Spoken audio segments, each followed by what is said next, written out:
Selamat sore sahabat kreatif, ketemu lagi ya dengan saya Bu Eta dalam pembelajaran bahasa Indonesia. Nah, jenis paragraf yang akan kita bahas pada kali ini ya. Ketika kita membuat sebuah paragraf, kita harus tahu dulu kita ingin meletakkan ide pokok di daerah mana. Apakah di awal paragraf atau di akhir paragraf. Apabila kita ingin meletakkan ya posisi ide pokok di awal paragraf, makanya disebut dengan penggunaan jenis paragraf deduktif. Kemudian apabila kita ingin meletakkan posisi ide pokoknya di akhir paragraf disebut induktif. Namun apabila kita ingin meletakkan ide pokoknya di atas dan di bawah itu disebut dengan paragraf campuran ya.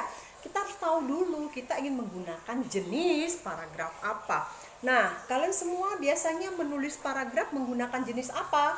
Deduktif, induktif, atau campuran? Nah, coba kita lihat kembali ya. Nah, jenis paragraf menurut fungsinya seperti yang sudah kita ketahui ya, sahabat kreatif. Pada saat kita membuat sebuah paragraf, kita harus tahu dulu fungsinya kita menulis paragraf ini untuk apa. Jika kita ingin agar paragraf yang kita tulis berfungsi untuk mempromosikan sesuatu dengan cara mempengaruhi pembaca, maka kita gunakanlah paragraf persuasif. Nah, ciri-ciri paragraf persuasif itu apa? Ciri-cirinya adalah kita menggunakan kata-kata ayo, marilah, hendaklah, seharusnya, segeralah, lekaslah, cobalah. Ada kata-kata kunci seperti itu ya, ada kata-kata kunci bujukan mempengaruhi orang melakukan sesuatu. Nah, sedangkan apabila kita menulis paragraf dengan tujuannya adalah kita ingin membahas suatu masalah dengan bukti-bukti dan alasan yang mendukung ya. Ada pro kontra, kita berikan alasan-alasan, kita berikan bukti-bukti data-data yang ada. Nah, itu disebut dengan jenis paragraf argumentatif. Nah, biasanya kalau kita menulis opini di koran itu menggunakan argumentatif ya. Kemudian apabila kita ingin menulis paragraf yang menuturkan peristiwa atau keadaan dalam bentuk cerita, yang pastinya ada tokoh ya. Kalau dalam bentuk cerita ada tokoh, ada latar, ada waktu ya. Nah, itu berarti kita menggunakan paragraf narasi. Kemudian sahabat kreatif, apabila kita ingin membuat paragraf deskriptif, berarti paragraf yang kita buat hendaknya melukiskan atau menggambarkan sesuatu dengan menggunakan bahasa sehingga orang yang membacanya dapat merasakan atau memahami hal yang digambarkan tersebut. Nah, itu jenis deskripsi. Misalnya, kalian ingin menggambarkan suasana yang ada di pasar pada saat COVID-19. Misalnya begini, daerah pasar sekarang terlihat sepi sekali. Bisa dihitung berapa orang yang berkunjung untuk membeli pakaian di daerah pasar ini. Nah, ya, sangat sepi, itu merupakan kamu mendeskripsikan ya. Nah, kemudian paragraf eksposisi.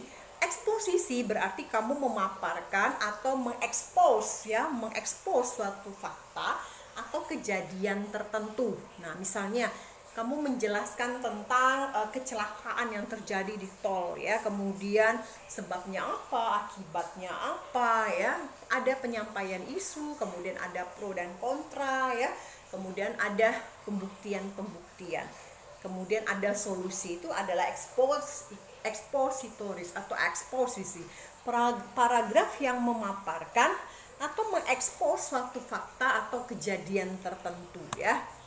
Nah, sahabat kreatif, tidak hanya itu ya, tidak hanya kamu tahu fungsinya saja lalu kamu sudah bisa menulis paragraf, tidak. Tapi kita juga harus tahu ya, kita ingin mengembangkan paragraf ini menggunakan metode apa? Apakah menggunakan metode definisi? Nah, apabila menggunakan metode definisi berarti kata-kata kunci kamu ada istilah ya, ada pengertian di situ. Misalnya kata kuncinya yaitu, ya ini, ialah, adalah, merupakan. Nah, itu adalah kata kunci definisi. Tapi kamu misalnya ingin memilih metode yang lain, misalnya metode proses. Nah, apabila metode proses ini lebih cocok ke prosedural, yaitu cara-cara melakukan sesuatu, petunjuk ya. Nah, itu merupakan salah satu metode yang kamu pilih untuk membuat sebuah paragraf. Jadi kamu harus tahu, apabila menggunakan proses berarti di situ ada langkah-langkahnya. Langkah pertama apa, kedua apa, ketiga apa, keempat apa. Itu proses ya. Berarti ada keterangan waktu di situ ya. Selanjutnya setelah itu ya, itu proses. Kemudian metode contoh. Apabila kamu ingin membuat sebuah paragraf dengan menggunakan metode contoh, berarti dalam paragraf itu kamu memberikan contoh-contoh. Contoh-contohnya bisa berupa apa saja, bisa berupa peristiwa-peristiwa, bisa berupa contoh-contoh yang ada di sekitar kamu sesuai dengan topik yang dibicarakan. Kemudian metode sebab akibat. Nah, sebab akibat. Nah, misalnya kamu membicarakan tentang dampak COVID-19 bagi perekonomian masyarakat Indonesia. Berarti di situ ada sebabnya apa, akibatnya apa. Nah, ya, itu berarti kamu memilih metode sebab akibat. Selain itu, metode umum khusus, khusus umum. Seperti yang tadi saya sampaikan, jika kita ingin menyampaikan peristiwa-peristiwa yang umum terlebih dahulu baru diakhiri dengan yang khusus, berarti ide pokoknya di atas, penjelasnya di bawah, berarti disebut deduktif. Kalau khususnya penjelasnya terlebih dahulu baru disimpulkan umumnya, berarti itu induktif.